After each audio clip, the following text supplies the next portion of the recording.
Install Android 10 on Realme 1 via Resurrection Remix. Please check the description for important notes and all the download links. First, download ROM and GApps packages, then transfer the downloaded files to the phone storage. Link is in the description below. Step 2. Boot your device into TWRP recovery. Once in TWRP, click on Wipe, Advanced Wipe, and select the check boxes, as shown in the image, excluding internal storage. Step 4. Swipe the button to wipe the device. Step 5. Go back to the recovery main screen, and tap on the Install button.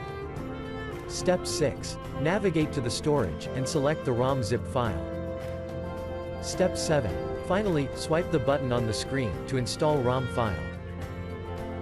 Step 8. Flash the GApps zip package, in the same manner. Step 9. After GApps flashing completes, select Wipe Cache and Dalvik from bottom left side of screen, and swipe to wipe. Step 10. When the flashing process is complete, hit Reboot System. That's it, you have successfully installed the ROM on your device.